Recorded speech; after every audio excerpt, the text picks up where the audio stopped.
sarap mabuhay sa isang pamayanan, may pagmamahalan at pag-uunawaan. Ligtas sa panganib at pagsasamantala, bawat Pilipino ay lubos ang ligaya.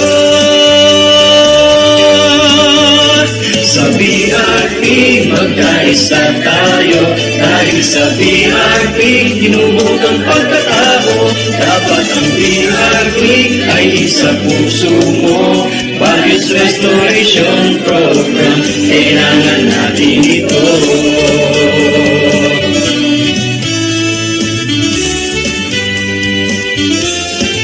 Ang pagkamakabayan at integridad, maging ang kahusayan at espiritualidad, sa bawat gawain lagi ng may kalidad.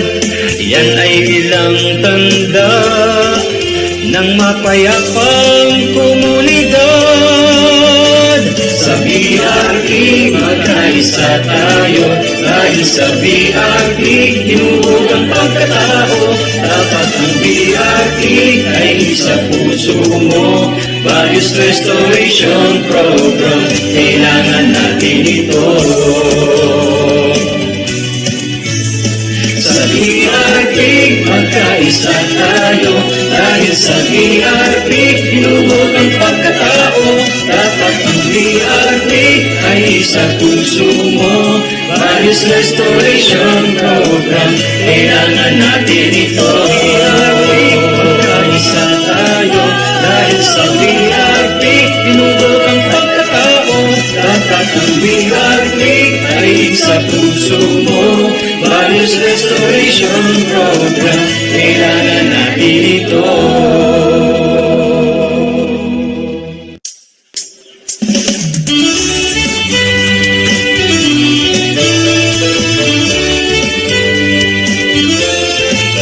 Kay sarap mabuhay sa isang pamayanan, may pagmamahalan at pag-uunawaan. Ligtas sa panganib at pagsasamantala, bawat Pilipino ay lubos ang ligaya.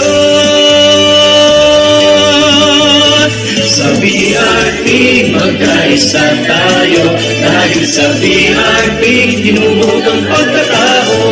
Dapat ang BRP ay isa puso mo. Values Restoration Program, kailangan natin ito.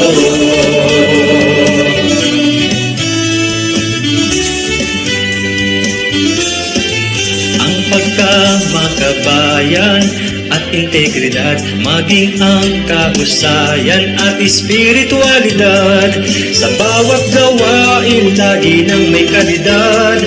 Yan ay ilang tanda ng mapayapang komunidad. Sa BRP magkaisa tayo, dahil sa BRP tinubog ang pagkatao. Dapat ang BRP ay isa puso mo. Values Restoration Program, kailangan natin ito. Sa BRP magkaisa tayo, dahil sa BRP tinubog ang pagkatao. Dapat ang BRP ay isa puso mo. Values Restoration Program, kailangan natin ito. Magkaisa tayo, dahil sa BRP tinubog ang pagkatao. Dapat ang BRP ay isa puso mo. Values Restoration Program, kailangan natin ito.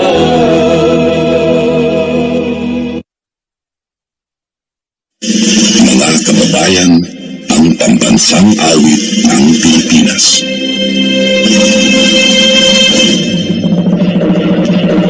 Sa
Jesus, ikaw ang kasagutan. Pag-asa ko'y sa'yo nagmumula. Kapag nagkukulihan, pagbabalot ng paghihirap sa iyong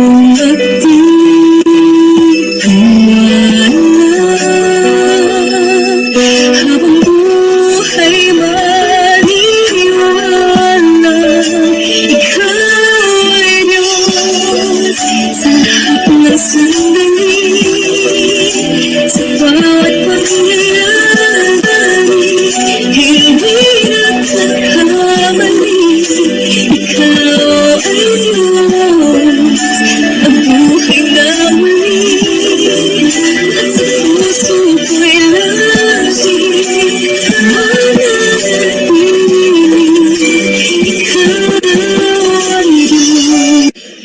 Maraming salamat po sa buhay na iyong kaloob. Sa araw-araw na kami ay ligtas, payapa at malakas. Panginoon, patuloy kami ay lumalapit sa iyo, humihingi ng awa at habag. Bagamat kami ay nasa gitna ng panalangin ito, kami po ay nagtitiwala na ang bawat isa ay iniingatan mo. Patawarin mo po kami sa aming mga kasalanan. Sa mga pagkukulang, naway magsilbi itong paalaala na lalong lumapit sa iyo na may kapakumbabaan. Sa iyo, Ama, itinataas namin ang aming panalangin. Pinupuri ka namin at pinasasalamatan sa madamis na ngalan ng iyong anak na si Jesus. Ikaw ay Diyos na buhay na muli, at sa puso ko'y lagi mananatili,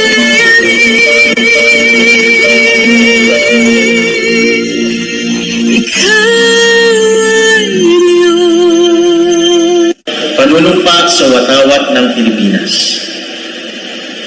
Ako ay Pilipino, buong katapatang nanunumpa sa watawat ng Pilipinas at sa bansang kanyang sinasalisag, na may dangal, katarungan at kalayaan na ipinapikilos ng sambayanang makadiyos, makatao, makakalikasan at makabansa. Paninumpaan ang kawani ng gobyerno. Ako'y kawani ng gobyerno. Tungkulin ko ang maglingkod ng tapat at mabusay. Dahil dito, ako'y papasok ng maaga at magtatrabaho ng lampas sa takdang oras kung kinakailangan. Magsisilbi ako ng magalang at mabilis sa lahat ng nangangailangan. Pangangalagaan ko ang mga gamit at kasangkapan at iba pang pag-aari ng pamahalaan. Magiging pantay at makatarungan ang pakikitungo ko sa mga lumalapit sa aming tanggapan. Magsasalita ako laban sa katiwalian at pagsasamantala. Hindi ko gagamitin ang aking panunungkulan sa sarili kong kapakanan.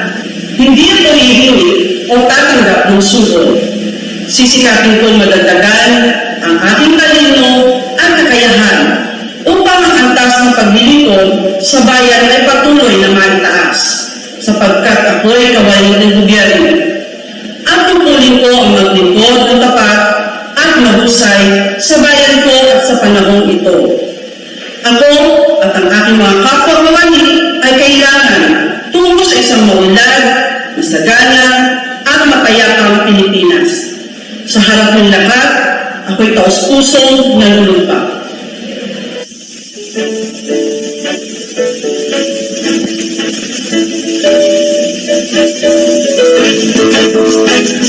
Sa akin ang katagalaman, sabihin mo lang bagong pangalan, ang paunlaran, kahit tinis at masalanan, lahat kami may pagkakataon.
Magandang umaga sa ating lahat. Tayo ngayon ay nasa ika-34 na linggo ng ating Values Restoration Program. At para sa linggong ito, ang ating core value ay integrity at ang ating value focus ay discipline at order. Kasabay ng pagdiriwang ng buwan ng wika na may temang Filipino at mga katutubong wika sa dekolonisasyon ng pag-iisip ng mga Pilipino.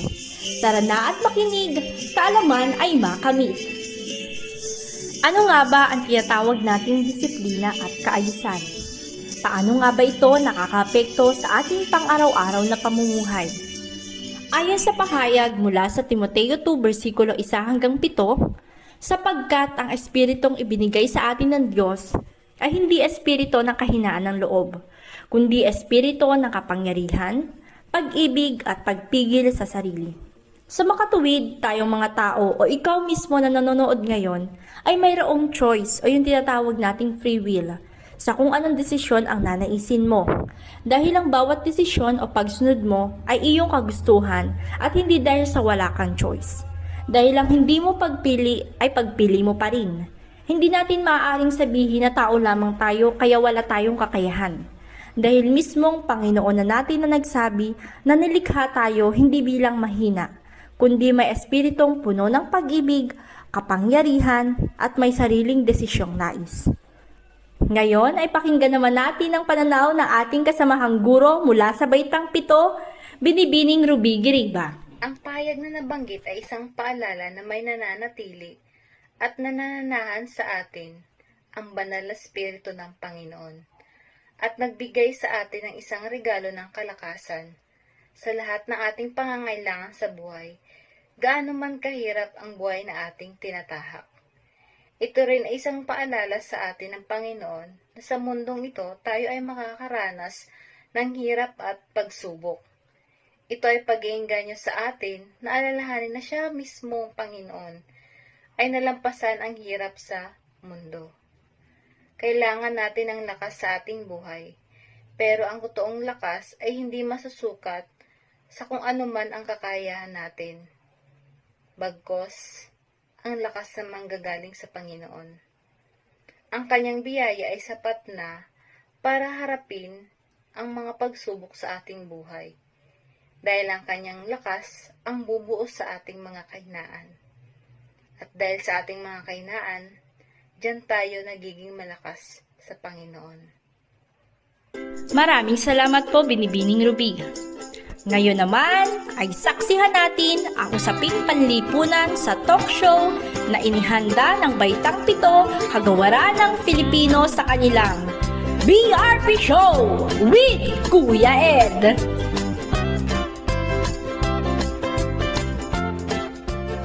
Buenos dias, Caviteños. Good morning, everyone.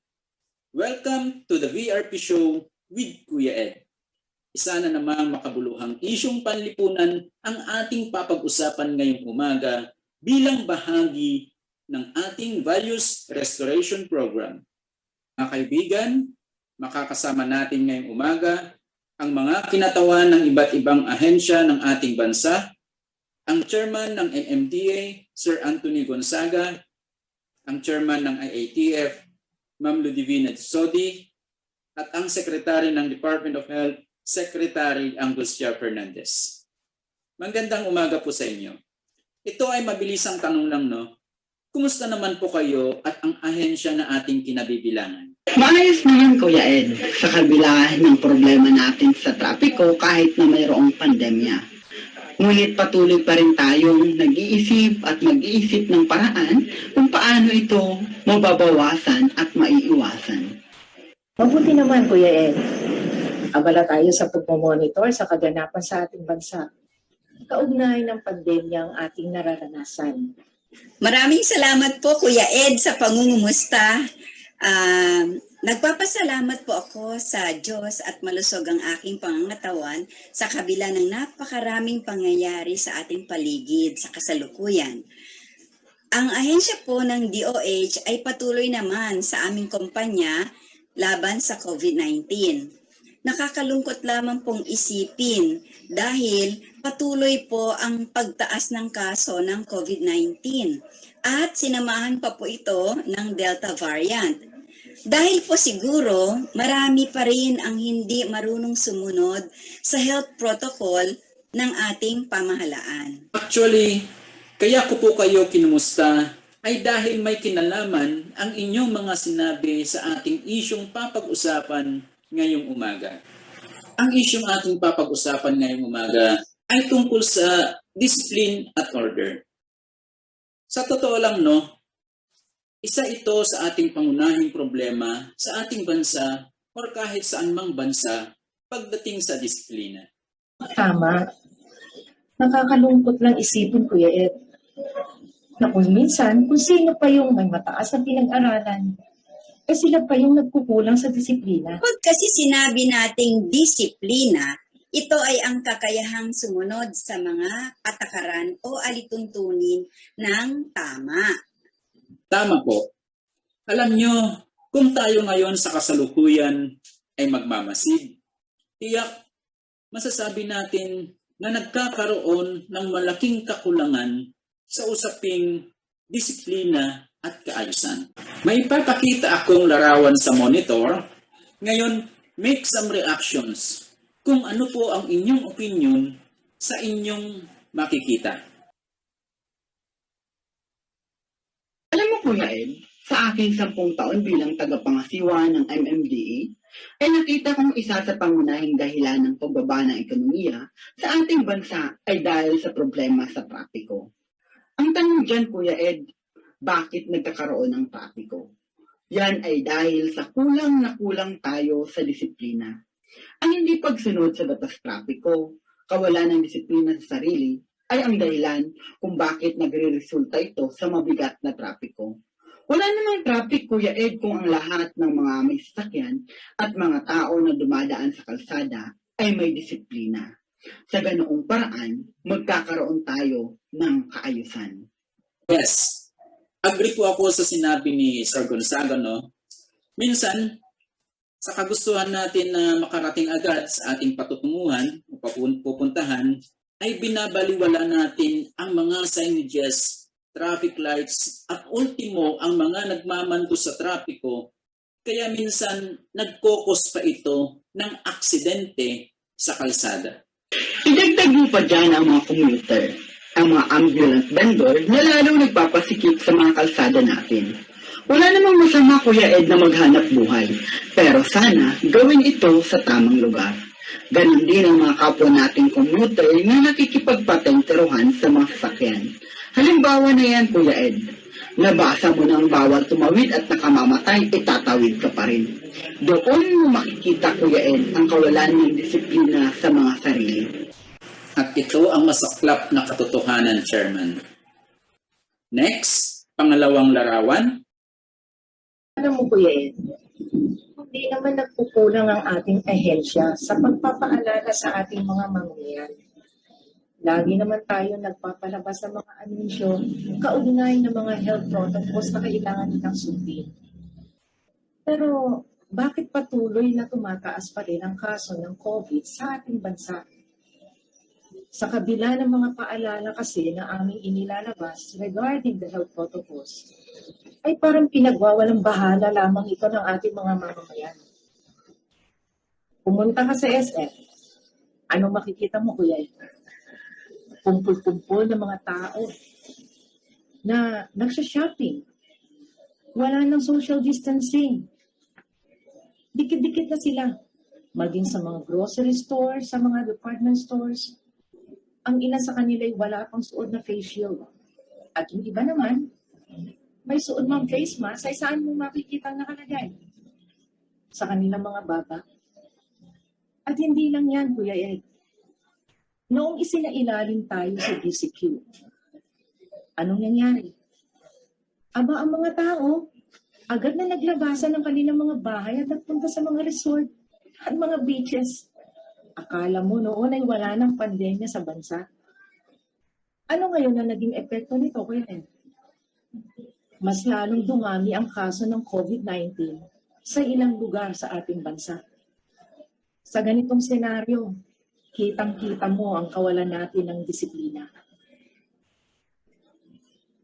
Isa rin sa aming pinapaalala sa publiko ang pagiging malinis at mapangalaga sa katawan para maiwasan ang pagkalat ng virus na ito. Ang problema, Kuya Ed, kung tayo mismo sa ating mga sarili ay hindi sinusunod ang mga paalalang ito, walang disiplina sa ating mga sarili, ay hindi malayong hindi mawawala ang virus na ito at patuloy lang itong lilipat at lilipat sa ibang tao. Sa totoo lang, iisa ang nakikita kong dahilan ng lahat ng problema o isyong panlipunan na ating kinakaharap ngayon. Ang kawalan ng disiplina. Disiplina sa ating mga sarili. Yes, nasabi ko ito sa aking sarili sapagkat kung maayos lang sana tayo, may disiplina sa ating mga sarili, marunong sumunod at tumupad sa mga alituntunin, nag-iisip bago kumilos, tiyak may kaayusan ang ating pamayanan at bansa. It follows, ika nga no, kung may disiplina, ay may kaayusan. At para sa ating virtual audience, mga guro naman ang ating makakasama ngayong umaga upang ipahayag ang kanilang mga saloobin sa pahayag ko, reaction mo. Ang disiplina sa sarili ay nagsisimula sa kasanayan ng iyong mga saloobin. Kung hindi mo makontrol ang iniisip mo, hindi mo makontrol ang ginagawa mo, sa simpleng disiplina sa sarili ay nagbibigay daan sa iyo upang mag-isip muna at kumilos pagkatapos. Mula iyan kay Napoleon Hill. Ang disiplina sa sarili ay katumbas sa pagpipigil sa sarili. Ang iyong kakayahang kontrolin ang iyong sarili at ang iyong mga aksyon. Kontrolin ang iyong sinasabi at ginagawa at tiyakin na ang iyong mga pag-uugali ay naayon sa pangmatagalang mga hangarin at layunin na marka ng isang higit na tao. Yan po ay ayon kay Brian Tracy. Magandang araw po. Mula po sa binasang quote, narito po ang aking refleksyon. Ang pagiging isang disiplinadong tao ay nagpapahiwatig ng pagtuon sa mga hangarin na nais mong makamit. Maging ito ay sa pansariling gawa o pang-akademikong larangan. Ang kakayahang magdisiplina sa sarili ay nangangailangan ng pagbabago sa disiplina sa ugali, paggalang sa mga patakaran at pamantayan na ipinataw ng bawat isa hanggang sa maging normal ito. Nagsisimula ito sa kasanayan ng ating saloobin. Ibig sabihin, kinakailangan mong pag-aralang kontrolin ang iyong sariling isip, saloobin at damdamin upang magawa ang iyong nais at hangarin. Pag-iisipan at pag-aaralang mabuti ang sitwasyon bago gumawa ng isang desisyon. Upang magkaroon ng mabuting kahihinatnan iyon. Iyon lamang po at maraming salamat. Ang disiplina sa sarili ay nagsisimula sa kasanayan ng iyong saloobin. Kung hindi mo makontrol ang iniisip mo, hindi mo makokontrol ang ginagawa mo. Sa simpleng disiplina sa sarili ay nagbibigay daan sa iyo upang mag-isip muna at kumilos pagkatapos, ayon kay Napoleon Hill. Ang pagkakaroon natin ng disiplina sa sarili ay mahalaga hindi lamang para sa ating sarili, kundi pati na rin sa mga taong nakapaligid sa atin. Ito ay tumutukoy sa wastong pagkontrol sa mga bagay na kaya nating kontrolin. Ito rin ang itinuturing na pinakakapakipakinabang na katangian na dapat mayroon ng isang tao. Dahil ang isang tao, gaano man siya kagaling, gaano man siya katalino, ay wala pa rin silbi kung wala siyang disiplina sa sarili. Kung minsan, may mga bagay na namumutawi sa ating mga labi ng dahil sa galit. Nakakapagsabi tayo ng mga bagay na nakakasakit sa ating kapwa dahilan upang magkaroon ng sama ng loob ang mga taong nakapaligid sa atin. Nakakapagdesisyon tayo ng mga bagay-bagay na dala ng ating emosyon na hindi natin malaman kung ano ang kahihinatnan nito. Saka na lang natin ito maiisip kung nakita na natin ang resulta nito na kung minsan ay dahilan upang magsisi tayo. Nararapat lamang na magkaroon tayo ng disiplina sa ating sarili at pag-isipan muna natin ang mga bagay-bagay na ating ginagawa at gagawin. Pag-isipan muna natin ng maraming beses ang mga kilos na gagawin natin upang lang sa ganoon ay magkaroon ito ng maayos na resulta. Napakagandang pahayag ito mula kay Napoleon Hill tungkol sa disiplina sa sarili. Kapag sinabing disiplina, ito ay ang kakayahang pigilin ng sarili mula sa kung ano ang iniisip o nais mong gawin. Minsan kasi, kumikilos, nag-iisip, at gumagawa tayo ng mga bagay ayon sa ating sariling pagnanasa. Sa lahat ng pagkakataon ay napakahalaga ang disiplina sa sarili, sapagkat nagbibigay ito sa atin ng kaayusan sa lahat ng ating gagawin. Sa ating propesyon bilang guro, tayo ay nagsisilbing huwaran, modelo sa mata ng ating mga mag-aaral, mga kasama, pati na rin sa ating komunidad. Kaya naman napakahalagang maipasok natin sa ating sarili ang disiplina. Sapagkat kapag tayo ay may disiplina, lahat ng ating gawain, desisyon at produkto ay kakikitaan ng kaayusan. Ang aking magiging tugon para sa pahayag na ito na binanggit po ay ang pagkakaroon natin ng disiplinang pansarili at maging disiplina natin sa ating trabaho ay mayugat natin sa kung paano ba tayo hinubog ng ating mga karanasan at ng ating mga kasanayan. Kung ito ay natutunan natin ng wasto at ng tama, mas makapag-aambag tayo ng isang kapaki-pakinabang na resulta. Sa larangan ng ating propesyon, napakahalaga na magkaroon tayo ng disiplina sapagkat ito ang susukat kung nagagampanan ba natin ng buong husay ang ating mga tungkulin na sinumpaan. Ang isang tao na may maayos na disiplina ay nakagagawa ng isang maayos na gawain, desisyon, at nagkakaroon ito ng isang maayos na samahan sa isang organisasyon. Tunay na napakahalaga na taglayin ng mga tulad nating guro ang disiplinang pansarili, lalo na't may mga mag-aaral na tumitingala sa atin. Bagamat ito ay isang simpleng paghahawa o pag-iimpluwensya sa kanila, kung marami naman sa kanila ang susunod at gagawa at tutulad sa atin, sa tingin ko ay magkakaroon tayo ng isang maayos na komunidad o ng isang bansa. Mga kapatid, sabi nga ng isang pangulo, sa ikauunlad ng bayan, disiplina ang kailangan. Isang salita, ngunit mabigat ang kahulugan. Napakahalaga ang pagkakaroon ng disiplina sa ating mga sarili, sapagkat sinasalamin nito ang kabuuan ng ating pagkatao. At naniniwala rin ako na kung lahat ng tao o lahat tayo ay may disiplina sa ating mga sarili, ay magkakaroon ng kaayusan ang ating pamumuhay o ng bansa. Maraming salamat sa ating tatlong panauhin ngayong umaga, Chairman Gonzaga, Secretary Sodi, at Secretary Fernandez. Ganon din pasasalamat sa mga guro mula sa Cavite National High School na nagpahayag ng kani-kanilang mga saloobin.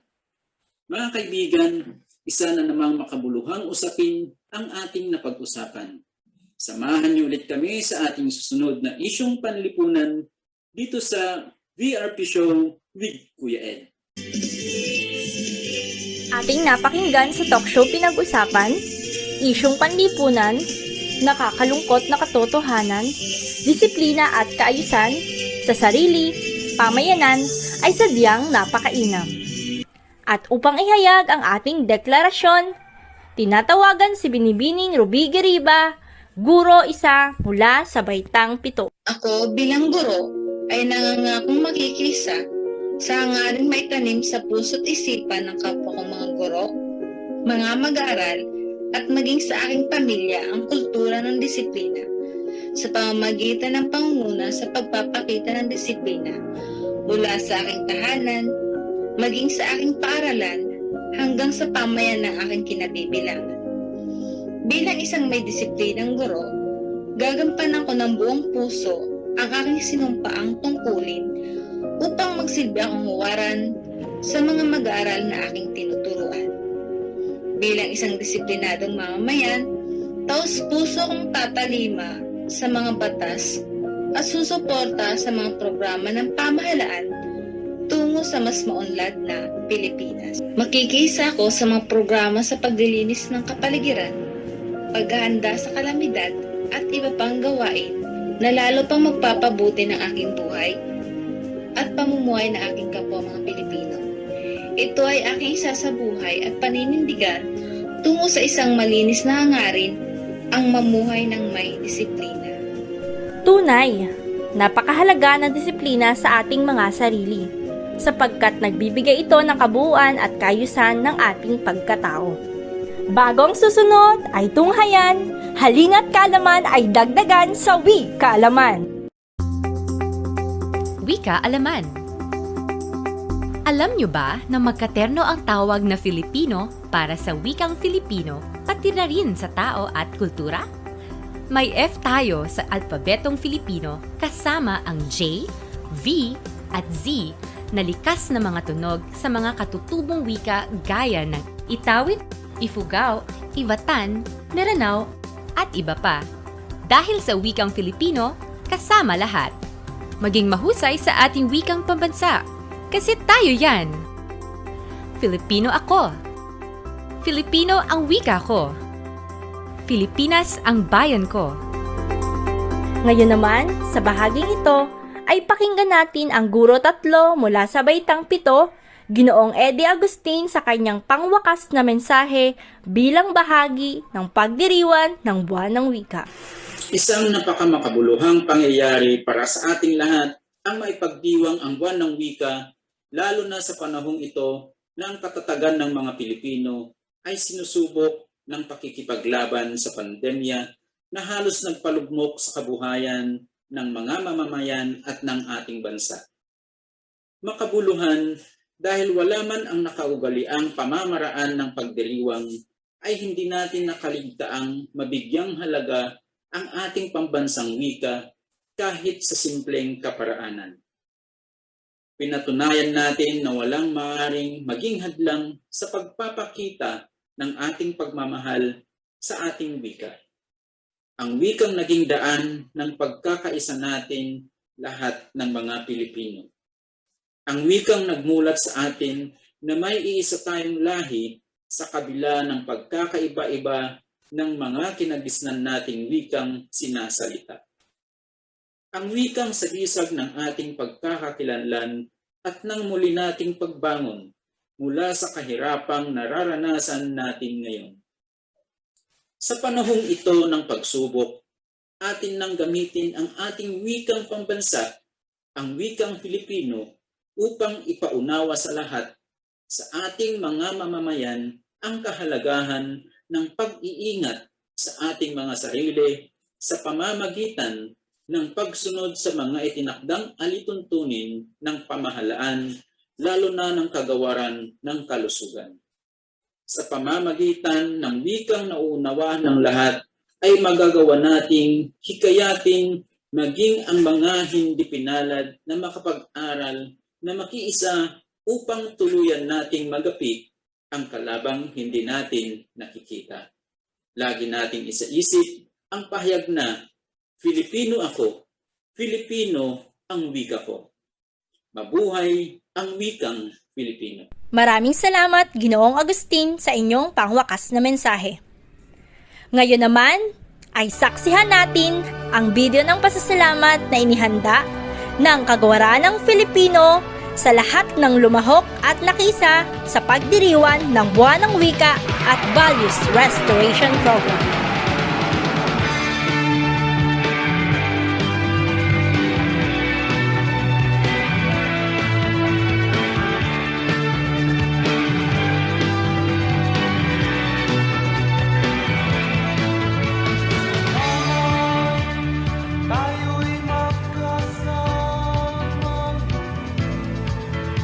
Salamat at may gabing nakalaan sa kaunting kasiyahan.